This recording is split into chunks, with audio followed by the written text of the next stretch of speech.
Bonjour, je suis Christophe Maury sur RTL.fr et j'ai eu la chance de publier 2 romans aux éditions Gallimard Jeunesse. Christophe Maury, vous avez été publié à l'âge de 22 ans par Gallimard Jeunesse, l'une des Rolls de l'édition en matière de littérature jeunesse. En plus, ce n'est pas un one-shot, une publication, mais c'est une saga qui raconte l'histoire fantastique, je dirais, à mi-chemin entre le conte et le roman de Mathieu Hidalph, un roitelet, un prince rebelle de la bêtise.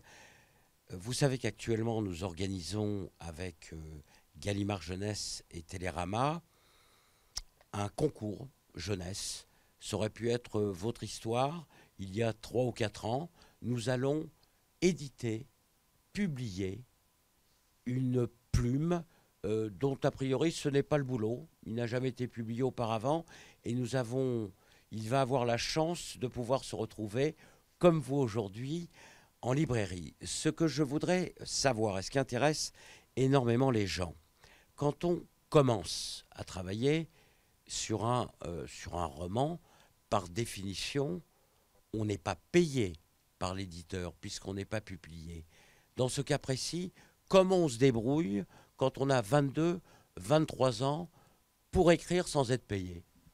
C'est évidemment une question très intéressante et je suis de plus en plus amené à me la poser en découvrant le métier finalement. Et bon, moi j'écris depuis que j'ai 13 ans, donc ça a toujours été quelque chose en plus de ma vie, j'ai envie de dire. J'écrivais en rentrant du lycée, j'écrivais en rentrant de la fac, et aujourd'hui c'est un petit peu la même chose, c'est-à-dire en fait, c'est un temps que je suis obligé d'aller prendre ailleurs, parce qu'il faut bien que je travaille, que je travaille pour me nourrir, pour me loger, et du coup ce temps, bon, bah, je vais aller le chercher la nuit, je vais aller le chercher... euh, et parfois en journée, c'est vrai que ça m'arrive de sacrifier tout le reste, et dans ces moments-là, d'un point de vue purement financier, bon bah, soit j'ai un peu d'argent de côté, soit je me fais aider pour l'instant par ma famille. J'ai la chance d'avoir une famille qui peut m'aider dans une certaine mesure. Je suis jeune, je suis encore étudiant, donc j'ai encore quelques années devant moi pour essayer d'assainir cette situation. J'ai pas de famille, j'ai personne à charge. C'est, c'est encore assez idéal pour moi en ce moment. Le rêve se réalise. À 22 ans, un coup de fil, mon cher Christophe Maury, nous allons vous publier. À partir de là, il y a un contrat. Ce contrat vous donne quel droit et quel argent quand vous le signez? Alors en fait, le principe de l'édition, d'abord l'auteur écrit seul sans savoir si ça va lui rapporter quoi que ce soit. Et le jour où le contrat est signé, la plupart des entre guillemets des gros éditeurs versent une avance à la signature du contrat de quelques milliers d'euros à l'auteur pour c'est un argent qu'on ne peut pas reprendre à l'auteur. C'est une forme... Vous avez touché quoi une fois que ça a été signé, notamment pour le premier? Moi, j'ai touché une avance de 2 300 € pour le premier tome de Mathieu Hidalph. Et donc cette avance, même si à 22 ans, c'est une somme, parce que j'avais jamais touché une somme pareille à cet âge-là, mais évidemment, elle ne permet pas de vivre pendant une année d'écriture qui est nécessaire pour un livre. Et donc le contrat, en fait, c'est que l'éditeur prend un risque en publiant déjà un jeune auteur, surtout sur une longue série, et qu'il prend un risque financier parce qu'il va tirer un certain nombre de livres, il va assurer toute la promotion du livre, toute sa diffusion, toute sa production, toute sa fabrication. Et l'auteur, donc, lui, ne participe à aucun des frais pour la mise en vente de son livre. Et ensuite, les droits, c'est en fonction du succès commercial du livre. Si le livre est un succès, alors l'auteur percevra des droits plus ou moins conséquents. Et c'est là que ça peut devenir intéressant. Après, c'est sûr que c'est un métier dont il est difficile de vivre. Un livre a un prix. Prenons le prix de 23 euros. Théoriquement, l'auteur touche sur le prix du livre un pourcentage. Bien évidemment, en fonction du tirage, bien évidemment, en fonction de sa notoriété. Quelqu'un comme J.K. Rowling, L'école des sorciers, le 1, n'a pas dû être vendu, elle n'a pas dû toucher au niveau des pourcentages. La même chose pour le 7, Les reliques de la mort. Vous, chaque livre vendu en librairie, vous rapportez combien en pourcentage sur le prix du livre? Alors, je ne le sais pas exactement parce que je suis encore à la première année d'exploitation du livre. Ça fait C'est pas- plutôt entre les 5 et 6%, quelque chose comme ça. Oui, minimum, c'est un peu plus. Oh, gourmand. Je pense que ça doit, quand jeunesse, ça doit tourner pour les auteurs entre 6 et 10%. Après, il y a les très grands auteurs qui, évidemment, vont avoir des contrats plus conséquents. Donc, une avance de 2 300 € pour le premier, un pourcentage sur chaque vente de livres, et puis finalement vous signez. Vous signez pour une saga. Alors, à partir du 2, est-ce que les choses évoluent? Est-ce que vous êtes payé plus? Alors, moi, en fait, j'ai signé déjà les deux contrats en même temps, parce que j'ai rendu les deux manuscrits, comme je le disais tout à l'heure dans une précédente interview, à quelques semaines d'intervalle.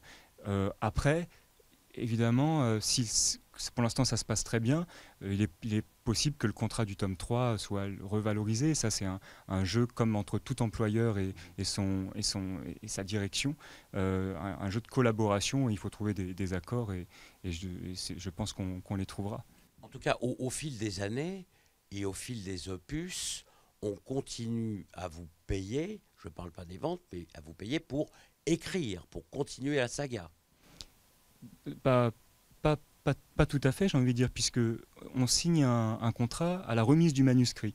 Donc en fait, le tome 3, par exemple, ça fait une année entière que je l'écris et je toucherai pas d'argent sur ce tome 3 avant la remise du manuscrit à l'éditeur.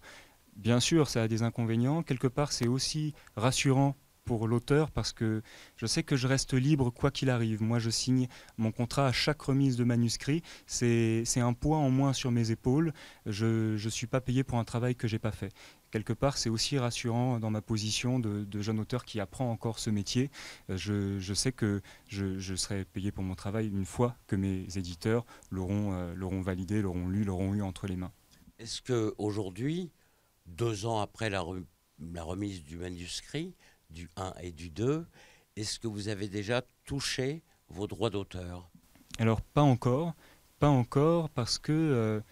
parce qu'en fait l'économie du livre, je crois, est assez complexe. Moi-même je la découvre, je la connais assez peu pour le moment, mais c'est très difficile de savoir dans un premier temps, dans les premiers mois de l'exploitation d'un livre, combien il s'en vend exactement, puisque vous savez que les libraires peuvent les retourner, donc c'est un jeu très compliqué.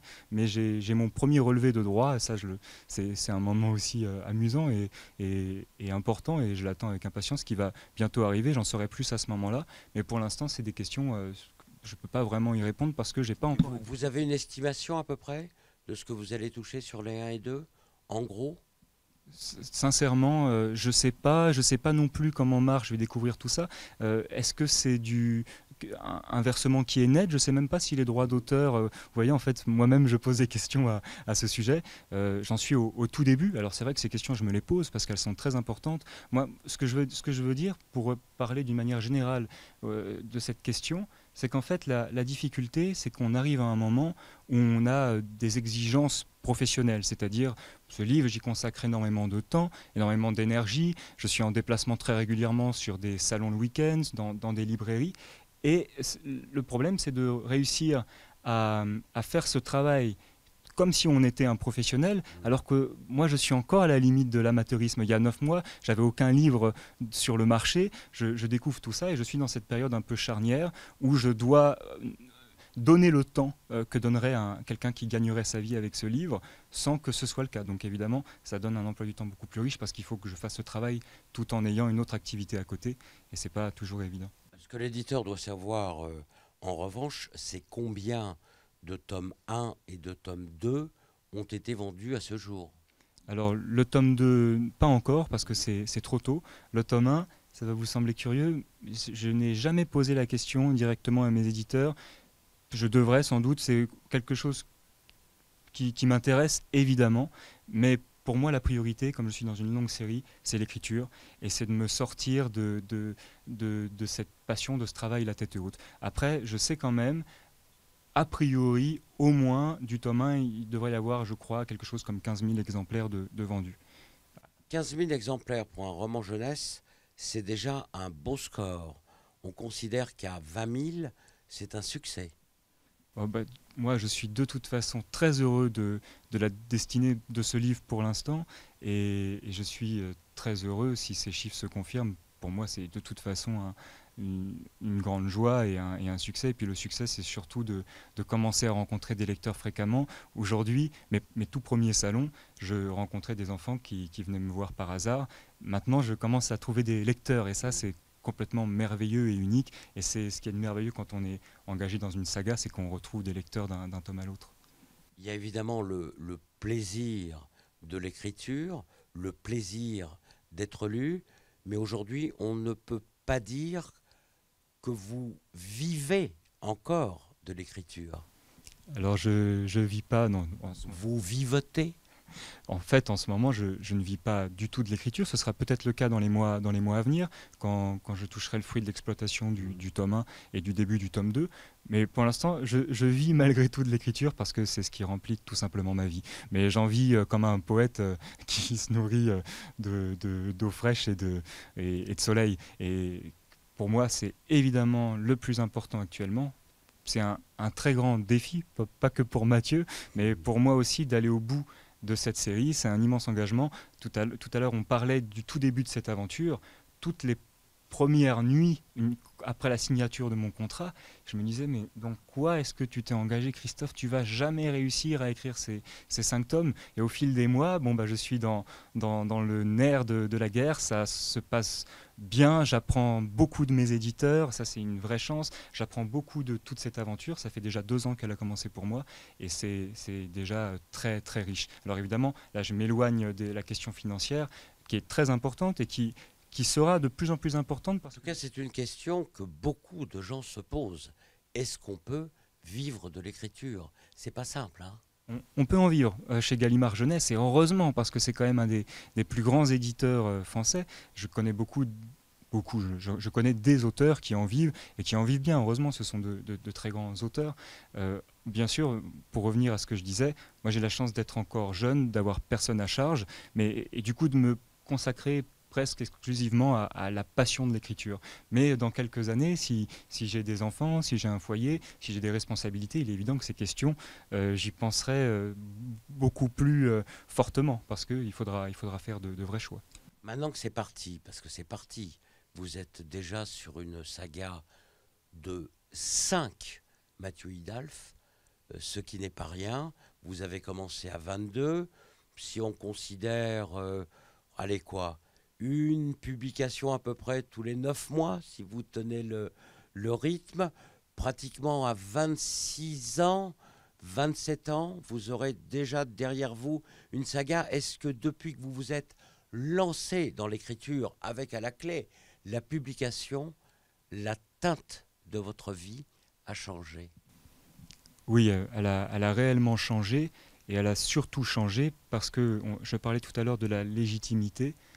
C'est pas évident de faire le choix d'écrire, de laisser de côté éventuellement une part de ses études, de faire le choix en fait d'une vie qui n'est pas évidente. Et aujourd'hui, grâce à cette aventure éditoriale, grâce à Gallimard Jeunesse, je peux me consacrer à cette passion en ayant le sentiment de faire le bon choix. Et ça, c'est évidemment quelque chose qui a changé dans ma vie. Aujourd'hui, quand je dis je travaille et que je vais écrire pendant 10 heures, on me croit quand je dis que je travaille. Quand j'avais 16 ans, bah, je disais je vais travailler, mais c'était beaucoup moins évident. Travailler, c'était plutôt faire la dissertation qu'il fallait rendre à la professeure de français.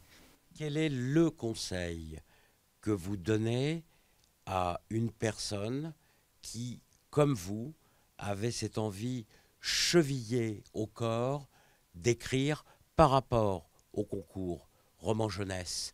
S'il y avait une directive à lui donner, ce serait quoi? Alors déjà, d'y participer, mais ça c'est évident. Moi, s'il y a un conseil que je donne aux jeunes auteurs en général, bon là on parle de jeunes en termes de publication, parce que c'est ouvert à tout âge, mais c'est d'aller au plus simple, c'est-à-dire c'est toujours très difficile de gérer l'imagination, de gérer une matière qui est souvent très riche, et on parle souvent du complexe de la page blanche. Je crois que beaucoup de jeunes auteurs, ça a été mon cas, ont un complexe très différent qui est presque le contraire, c'est la page noire, c'est trop d'idées, trop d'adjectifs, trop de richesse dans un manuscrit. Et moi, c'est encore mon travail aujourd'hui avec mes éditeurs, c'est de toujours s'efforcer de rendre de rendre simple ce qui est complexe. C'est comme quand on voit Roger Federer jouer au tennis, on se dit qu'est-ce que c'est simple et en fait c'est extrêmement compliqué. Le but, je crois, c'est de donner l'impression de la simplicité. Et c'est le conseil que je donne, c'est d'essayer d'aller au plus simple. À mon avis, les gens devraient te suivre parce que la preuve par l'écrit, on va remontrer ton premier défi de Mathieu Hidalf. Ça, c'est le 2, la foudre fantôme. Le titre du 3, pour finir. Alors le titre, c'est une décision qui se prend toujours à plusieurs, donc je le dis avec des pincettes. Mon titre provisoire pour moi pour l'instant, c'est Mathieu Hidalf, le sortilège de Ronce. De Ronce. Sujet épineux. Exactement, sujet épineux. Merci. Merci Stéphane.